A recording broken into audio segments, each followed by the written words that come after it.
এবং ডিসি মহোদয় এখানে আমাদেরকে জানাবে সকল শিক্ষার্থীর মাঝে তার বক্তব্যটা কি, ওনার বক্তব্যটা কি এবং উনি কিভাবে এটা কার্যক্রম। ঠিক আছে, কালকে আমি এখানে একটা পলিটেকনিক নেই, আমার নওগাঁতে আরেকটা পলিটেকনিক আছে, পলিটেকনিক সে এখানে উপস্থিত আছে, ইউনিভার্সাল পলিটেকনিক আছে। আগামীকাল তারা আরো কোটার হুঁশিয়ারি দিয়ে সকল শিক্ষার্থী এখানে।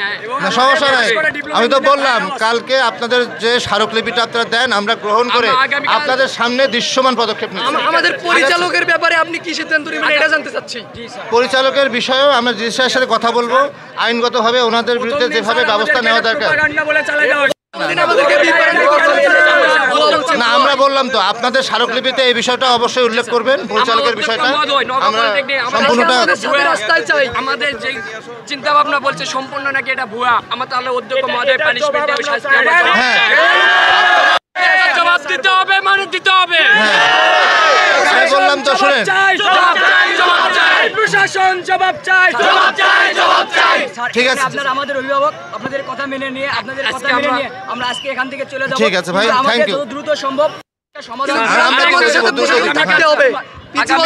আগামীকাল সকাল 10টায় আমরা এখানে অবস্থান নিব, কিন্তু আমরা চাই আমাদের সেনাবাহিনী স্যাররা, আমাদের এখানে স্থানীয় যে প্রশাসনিক যে কার্যক্রমগুলো আছে, ডিবি মহোদয় স্যারগুলো এবং বাংলাদেশ পুলিশ সকলে আমাদের কাছে একতা প্রকাশ করে আমাদের পাশে থাকবে। আমাদের কোনো বিশৃঙ্খলা ঘটাবো না, কিন্তু আগামীকাল যদি আমাদের ডিসি মহোদয় আমাদের ভালো ফলাফল এবং এসপি মহোদয় যদি আমাদের ভালো একটা ফলাফল না দিতে পারে, তাহলে আমরা দাপনের কাপড় নিয়ে হাত নিয়ে বলতেছি আমরা অনেক সামনে যাব, আমরা উঠবো না, আমাদের কর্মসূচি বল দেখবো।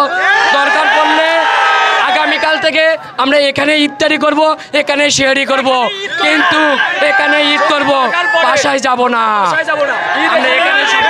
আমরা কালকে আমাদের এই আন্দোলনে আমাদের সাথে আমাদের অধ্যক্ষ মহোদয়কে চাই, এটার দায়িত্ব প্রশাসন নেবে।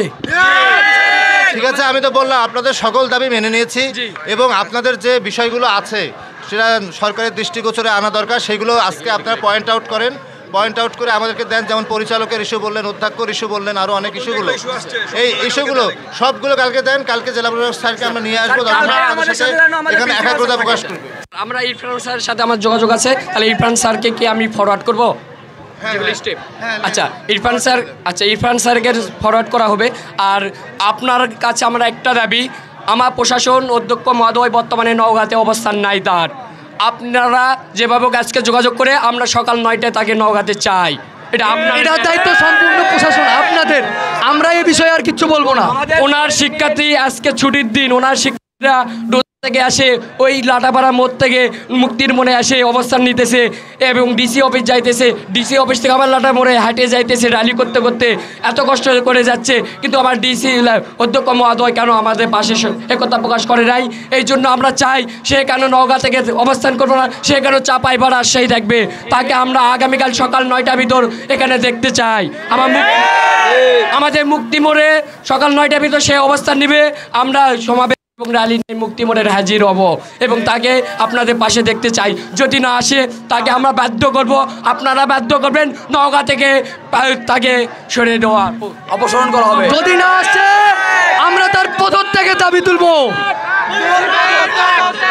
এই ছাত্রছাত্রী ভাই বোনেরা, আপনাদের আমি বললাম কথা যা বলার শুনছি এবং আমি যা বলার বললাম, আপনাদের সাথে আমার একাগ্রচিত্তে আবারও বললাম একাত্মতা প্রকাশ করছি এবং আপনাদের যে বিষয়গুলো আপনারা সুষ্ঠুভাবে আরও সুন্দরভাবে লিখে কালকে আপনারা যে এখানে যদি অবস্থান কনভার্ট করতে চান করেন, আমরা ডিসি স্যারকে নিয়ে এসে বা আরও ঊর্ধ্বতন কর্তৃপক্ষ নিয়ে এসে আমরা স্মারকলিপি গ্রহণ করে এটা দ্রুত ব্যবস্থা নিব এবং আমি আশা করব যে রমজান মাসে, যেহেতু দেশটা আমাদের সকলেরই, সবাই আসে, সবারই কষ্ট হচ্ছে যানজটে বিভিন্ন রকমেরভাবে, এইটাও একটু আপনাদের সুনির্দিষ্ট, যেহেতু আপনারা আগামী দিনের ভবিষ্যৎ, ঠিক আছে?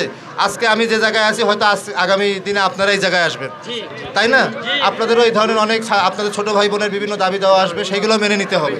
তাই আমার মতে আপনাদের সকল দাবি, আমি বললাম নতুন করে আর কিছু বলার দরকার নাই।